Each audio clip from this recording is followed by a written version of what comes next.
Ariel Cohen, American scientist and internationally renowned expert on energy policy, Russia, Eurasia, Eastern and Central Europe, and the Middle East. Hello and welcome. Pleasure. So, Russia continues to bomb the Ukrainian energy sector. What is the next step, and how long can it last? This is very destructive. Thousands of people may die as a result of exposure to cold weather. People may die in hospitals when hospitals don't get electricity. These are war crimes, and I hope very much that these crimes are documented, and eventually those who are responsible to deliberate destruction of civilian infrastructure in Ukraine will face the appropriate justice, international tribunals, the International Criminal Court in The Hague, or the UN tribunals. But in the 21st century, almost 80 years after World War II, my hope is that the humanity learned the lessons, and we will not allow these massive crimes to go unpunished, and that this will be also an opportunity for Ukraine to build a modern 21st century infrastructure that will utilize great experience of Ukrainian engineers and scientists in terms of nuclear. Ukraine is one of the leading nuclear powers in Europe. It produced, before the latest invasion, 50% of its electricity from nuclear energy. Ukraine will be able to develop its own natural gas, both onshore and offshore, and also the Ukrainian gas pipeline system will be changed so that the current pipe that comes from Norway with Norwegian gas can be extended to Ukraine. Yeah, that's a really good question. But how long will it take for Ukraine to restore its energy infrastructure after the Russian attacks, and how to protect the energy system from Kremlin terrorism in the future? Is there any mechanism or scenario? Well, the first thing that Ukraine is doing and needs to do is to have as much anti-missile defense as possible.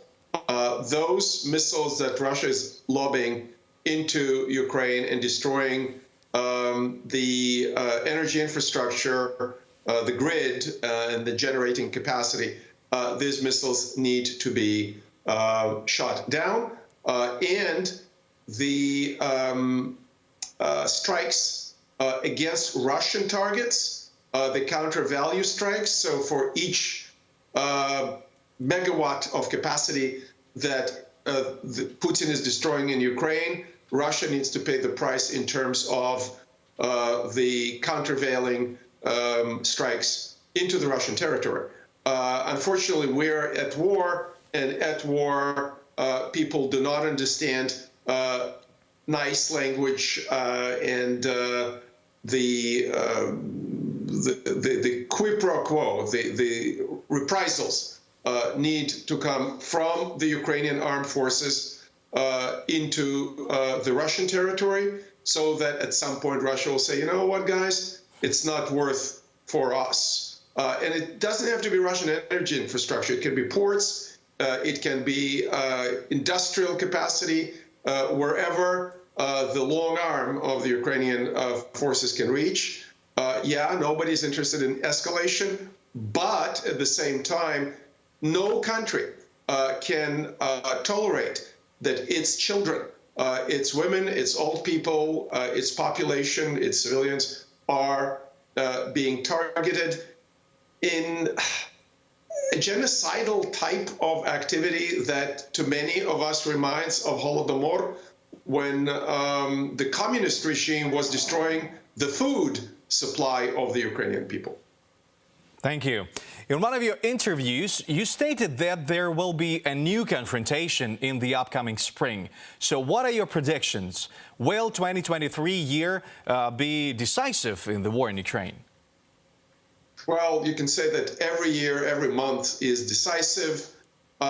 This became now a competition between whatever Russian industrial capacity and Russian population reserves that Putin is mobilizing without concern to the lives of these people, without much training, and throwing them into the front lines. And on the other hand, the Ukrainian skills and the Western capacity to provide the necessary weapons to Ukraine. There are a little bit of rumors here and there about some kind of peace model or what the end settlement may look like. But I must say, I monitor what the Russians are saying in Russian, because I speak Russian. Monitor it carefully, and Russia is not willing to negotiate peace. Russia is not willing to recognize Ukrainian territorial integrity. What they want is a ceasefire. And a ceasefire is very different than peace. A ceasefire is when you take a break and start pumping up your army, your military-industrial complex, so that sometime later you are going to deliver a punch. Ukraine should not be interested in a ceasefire. It may be interested in peace. Under what condition? It's, as they say in English, beyond my pay grade. This is up to President Zelensky and to the leadership of Ukraine. Thank you so much. Ariel Cohen was the guest of Spotlight Ukraine. Thanks for watching our YouTube channel. Latest news, trends, and analytics on all about Ukraine. Like, share, and subscribe. Any questions, proposals, and comments, contact us via email.